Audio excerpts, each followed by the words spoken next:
হ্যাঁ, লিটারেচার যার ভেতর আছে তিনি লিটারেট, তাই না? যার ভিতর লিটারেচার নাই তিনি ইললিটারেট। কবি হওয়ার জন্যই কি আমাদের সাহিত্য প্রয়োজন?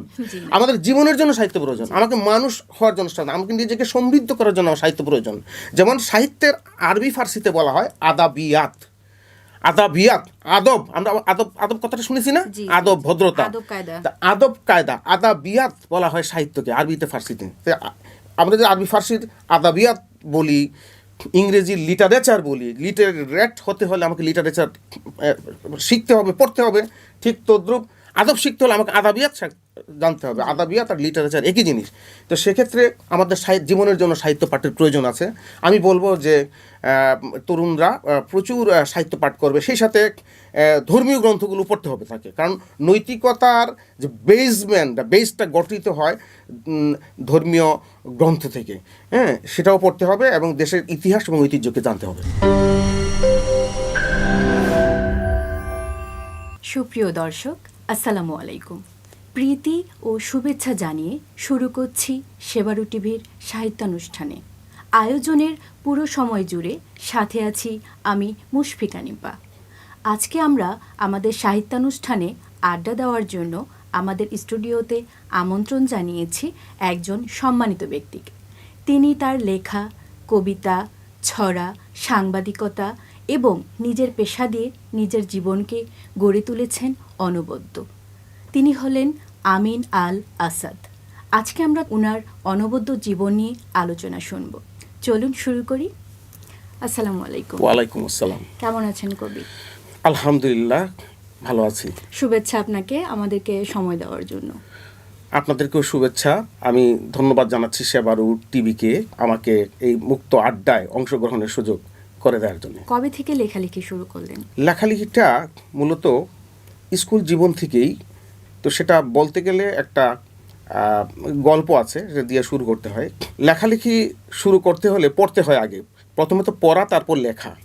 প্রথমে সে গল্পটাই বলি যে পড়া শুরু করলাম কবে থেকে।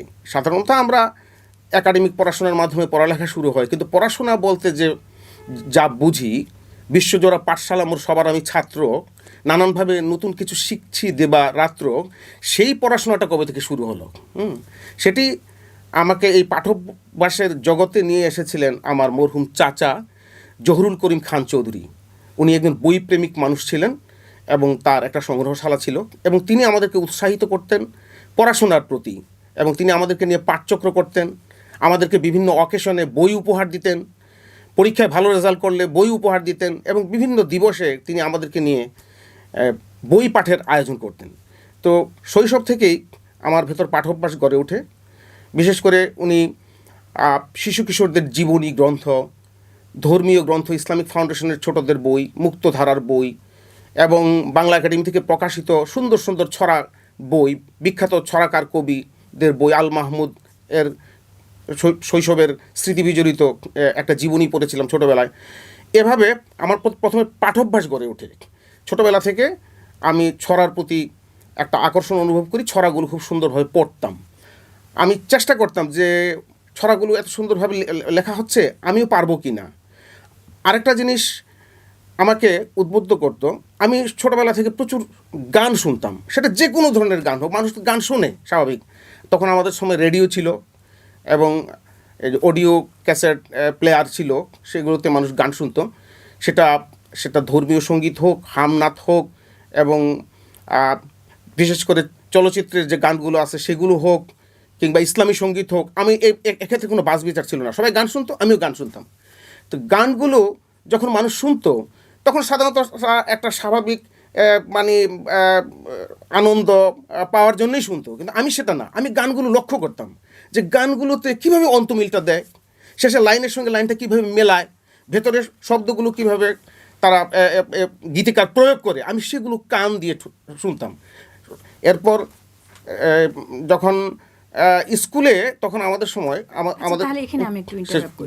তাহলে আমি ধরে নিচ্ছি যে আপনার যে লেখার যে একটা অভ্যাস বা আপনি অনুপ্রেরণা পেলেন, এটা আপনি আপনার পরিবারে আপনার চাচার মাধ্যমেই পেয়েছেন। এই তো আপনি কি ধরনের লেখালেখি লিখতে মানে স্বাচ্ছন্দ্য বোধ করেন? আমি ছোটবেলায় ছড়া দিয়ে শুরু করেছিলাম, কবিতাও লিখেছি। তো আমার ছড়া প্রকাশিত হওয়া শুরু করে তখন আমাদের আরেকটা কথা বলি যে আমাদের স্কুল কলেজ এখন এই রেওয়াজটা নেই। আগে বিভিন্ন দিবস উপলক্ষে স্কুলে দেয়ালিকা বের হতো, এটা আপনারা জানেন কিনা জানি না। দেয়ালিকা খুব একটা সৌন্দর্য মণ্ডিত পরিবেশনা ছিল দেয়ালিকার চলটা এখন নেই। হ্যাঁ, তখন স্কুলের ছেলেমেয়েরা এই আঁকিবুকি করতো, সেখানে যে যার মতো করে লেখাগুলো দিত। তো আমরাও তখন থেকে, ক্লাস টিচার ছিলেন আমাদের একজন বিদ্যালয়ের সেলিম স্যার, তিনি আমাদেরকে উৎসাহ দিতেন। হ্যাঁ, আর এছাড়া আমার চাচাতো ভাই মঞ্জুরুল করিম খান চৌধুরী, যিনি বর্তমানে ইরানে নিযুক্ত বাংলাদেশের রাষ্ট্রদূত, ইনি ছোটোবেলা থেকে লিখতেন, ছোটো ছোটো ছড়া লিখতেন এবং আমাদেরকে পড়ে শোনাতেন এবং আমাদেরকে উৎসাহিত করতেন, তুইও পারবি, এভাবে লেখ। তখন আমরা এইভাবে কাঁচা হাতে কিছু লেখালেখি করতাম। আমার এক চাচা ছিলেন মরহুম আব্দুর রকিব স্বপন, তিনি একটা ছোট লিটল ম্যাগাজিন বের করতেন সুপ্রভাত নামে। তো তখন লিটল ম্যাগাজিনও বেশ একটা চল ছিল। এখন লিটল ম্যাগাজিন তখন বিভিন্ন দিবস উপলক্ষে পাড়ায় লিটল ম্যাগাজিন হতো। তো সেখানে সর্বপ্রথম আমি একটি ছড়া লিখি যন্ত্র শিরোনামে। দুনিয়ার চারিদিকে দেশে দেশে যন্ত্র, মানুষের কল্যাণে এ যেন এক মন্ত্র। তো অন্তমিল বিরোধ মিল সম্পন্ন, তখন তো ছন্দ মাত্রা এগুলো ভালো বুঝতাম না। তখন এই ছড়াটি ছাপা হয়। ছাপা হওয়ার পরে আমার খুব উৎসাহ জাগে যে তাই তো। এখন পর্যন্ত আপনার কতগুলো বই প্রকাশ পেয়েছে? এখন পর্যন্ত আমার বই প্রকাশ পেয়েছে 60টি। জি। 3টি ছড়া গ্রন্থ, আর 3টি জীবনী গ্রন্থ এবং একটি কিশোর উপন্যাস।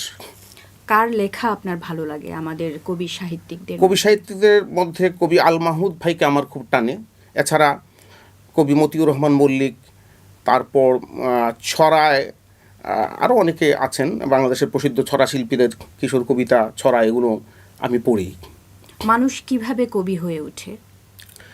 আসলে কবি হয়ে ওঠাটা, কবিতা একটা কবিত্ব সত্তাটা একটা বিস্ময়কর প্রতিভা। জি জি।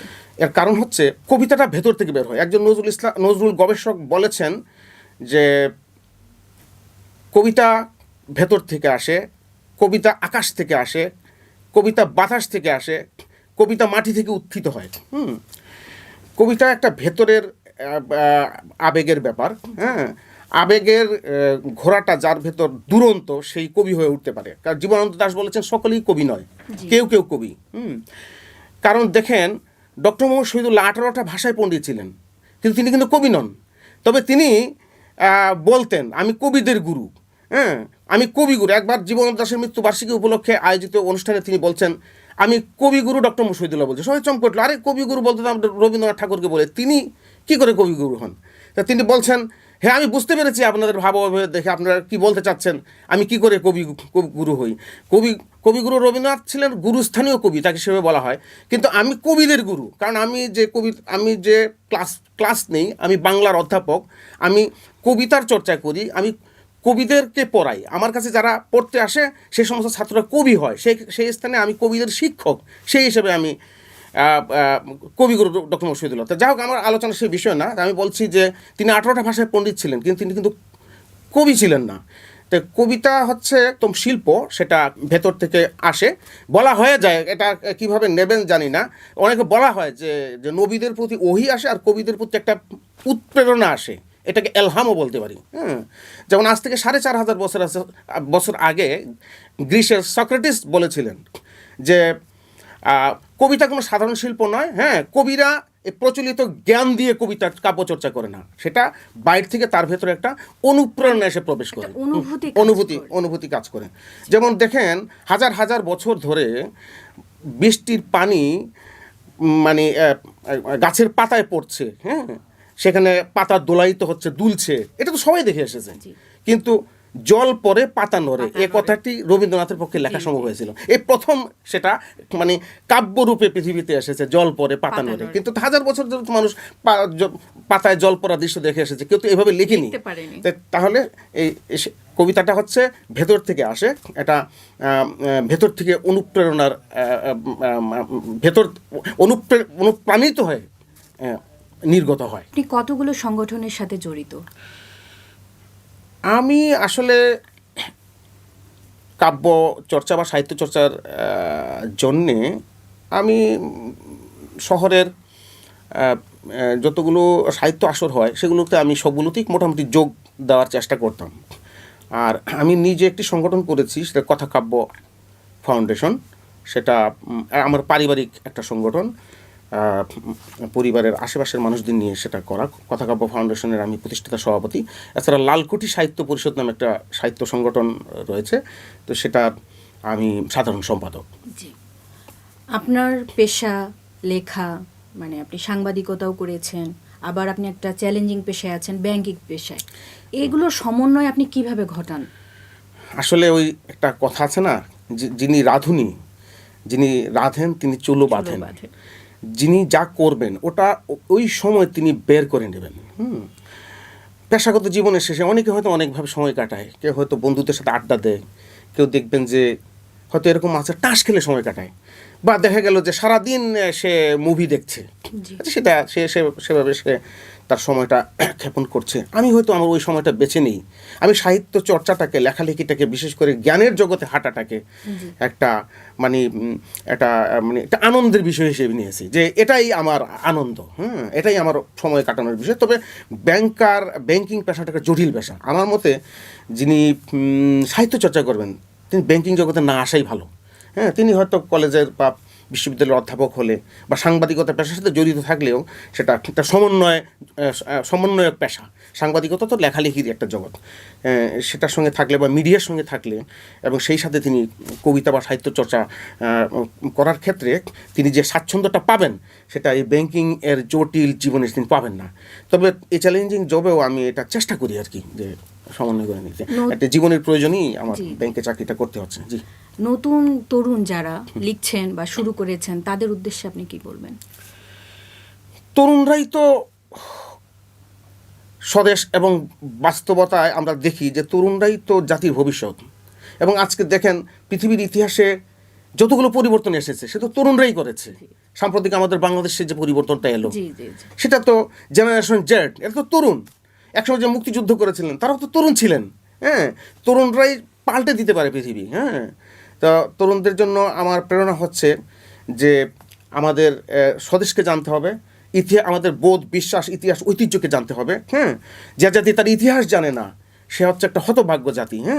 আমার যদি আমার বেসিকটা যদি শক্ত না হয়, আমি কি, আমি কে, আমি কোন দেশের নাগরিক, আমার ভিত্তিটা কিসের উপর, তারপরে আমার সামনে আমার এগিয়ে যাবার যে পরিকল্পনা সেটা কি, আমাদের লক্ষ্যটা কি, সেটা সামগ্রিকভাবে অর্জন করে সেটা চিন্তা করে সুচিন্তিতভাবে আমাদেরকে ব্যক্তি জীবনে, পরিবার জীবনে, রাষ্ট্রীয় জীবনে আমাদেরকে সমৃদ্ধি সাধন করতে হবে। তো সেক্ষেত্রে তরুণদেরকে আমি বলবো যে প্রচুর পড়াশোনা করতে হবে। এখন ইদানিং হয়েছে কি, এই সোশ্যাল মিডিয়ার যুগে মানুষ বই পড়া ছেড়ে দিয়েছে। এটা খুব মারাত্মক ক্ষতির কারণ। বই পড়তে হবে, সেটা যে কোনো ধরনের বই হোক। বই পেলে, যেমন আমরা যখন সাহিত্য চর্চা করতাম, আব্দুল মান্নান সৈয়দ স্যার নামে একজন স্যার ছিলেন, তিনি বলছেন যে বই আমি হাতের কাছে পেলে এটা কি বই সেটা কোনো বড় কথা না, আমি বইটা পড়তাম। তো পড়ার ভেতর দিয়ে কবিরা বা সাহিত্যিকরা বা আমাদের তরুণরা, কবি হওয়ার জন্য না, আমি মাঝে মাঝে বলি যে লিটারেচার কী জিনিস, যিনি লিটারেট, লিটারেচার যার ভেতর আছে তিনি লিটারেট, তাই না? যার ভিতর লিটারেচার নাই তিনি ইললিটারেট। কবি হওয়ার জন্যই কি আমাদের সাহিত্য প্রয়োজন? আমাদের জীবনের জন্য সাহিত্য প্রয়োজন, আমাকে মানুষ হওয়ার জন্য, আমাকে নিজেকে সমৃদ্ধ করার জন্য আমার সাহিত্য প্রয়োজন। যেমন সাহিত্যের আরবি ফার্সিতে বলা হয় আদাবিয়াত। আদব, আমরা আদব কথাটা শুনেছি না, আদব ভদ্রতা, আদব কায়দা, আদাবিয়াত বলা হয় সাহিত্যকে আরবিতে ফার্সিতে। আমরা যে আরবি ফার্সির আদাবিয়াত বলি, ইংরেজি লিটারেচার বলি, লিটারেট হতে হলে আমাকে লিটারেচার শিখতে হবে, পড়তে হবে। ঠিক তদ্রূপ আদব শিখতে হলে আমাকে আদাবিয়াত জানতে হবে। আদাবিয়াত আর লিটারেচার একই জিনিস। তো সেক্ষেত্রে আমাদের জীবনের জন্য সাহিত্য পাঠের প্রয়োজন আছে। আমি বলবো যে তরুণরা প্রচুর সাহিত্য পাঠ করবে, সেই সাথে ধর্মীয় গ্রন্থগুলো পড়তে হবে তাকে, কারণ নৈতিকতার যে বেসটা গঠিত হয় ধর্মীয় গ্রন্থ থেকে। সেটাও পড়তে হবে এবং দেশের ইতিহাস এবং ঐতিহ্যকে জানতে হবে। আপনি বাংলাদেশের সাহিত্য অঙ্গনকে কিভাবে দেখতে চান? বাংলাদেশের সাহিত্য অঙ্গনকে আমি দেখতে চাই যে আমাদের এই স্বদেশের এই যে পরিপ্লাবিত যে বাংলা, আবহমান বাংলার যে প্রতিচ্ছবি যেন এই সাহিত্যে ফুটে ওঠে। আমাদের ঐতিহ্য, আমাদের ইতিহাস, আমাদের বোধ, আমাদের বিশ্বাস, যে বিশ্বাসের উপর ভিত্তি করে আমরা আগামীতে এগিয়ে যাব, সেই ভিত্তিটা যেন আমাদের সাহিত্যে প্রতিস্থাপিত হয়, প্রতিষ্ঠিত হয়। হ্যাঁ, কারণ এটাই আমি দেখতে চাই। আপনার ভবিষ্যৎ পরিকল্পনা কি? আমার ভবিষ্যৎ পরিকল্পনা, আমি মানুষের জন্য এমন কিছু করে যেতে চাই যে, বিশেষ করে আমার ছোটোবেলা থেকে একটা স্বপ্ন ছিল যে আমি একটা বিশাল পাঠাগার তৈরি করব। বিশেষ করে আমাদের দেশে দুইজন জ্ঞানী ব্যক্তি ছিলেন এবং ওনারা এই কাজগুলো করেছিলেন, যেমন আব্দুল্লাহ আবু সাইদ স্যার, তিনি বিশ্ব সাহিত্য কেন্দ্র করেছেন। আরেকজনকে আমি বলবো সেখানে মতিউর রহমান মল্লিক, তিনি প্রত্যাশা প্রাঙ্গণ করেছিলেন। আমি এগুলো নির্দ্বিধায় বলতে চাই, আমি কোনো সংকোচ নাই আমার ভিতর, যে ওনারা ছিলেন কর্মবীর। হ্যাঁ, আর কবি আল মাহমুদ বলেছেন যে সাহিত্য এমন একটা জিনিস যে সাহিত্য চর্চা করে কেউ যদি ব্যর্থ হয়, তবু সাহিত্যের ইতিহাস কখনো না কখনো কোনো না কোনোভাবে তাকে স্মরণ করে। সাহিত্য কাউকে খালি হাতে ফিরিয়ে দেয় না। যে একজন দুর্বল কবি, সেই সময়ের দুর্বল একজন সাহিত্যকর্মী, তাকেও দেখা যাবে যে সাহিত্যের ইতিহাস চর্চা করার সময় সেখানে এসে তার কথা উল্লেখ করছে। তা আপনি মানুষের জন্য যদি কাজ করেন, মানুষের জন্য যদি চিন্তা করেন, তাহলে অবশ্যই আপনাকে মানুষ এদিন স্মরণ করবে। আমি সমাজের কাছে, সমাজে এবং আমার পরিমণ্ডলের কাছে অন্তত পক্ষে আমি বেঁচে থাকতে চাই। সেজন্য আমি এমন কিছু করতে চাই যে এটা আমি সেটা জ্ঞান রাজ্যের বিকাশের জন্য আমি একটা সমৃদ্ধ পাঠাগার করতে চাই, আমি একটা কালচার সেন্টার প্রতিষ্ঠা করে যেতে চাই। কবি, আপনাকে অসংখ্য ধন্যবাদ।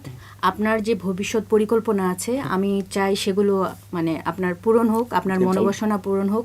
আপনি আমাদের জন্য, আমাদের সমাজের জন্য ভালো কিছু করে যান, এটাই আমাদের চাওয়া।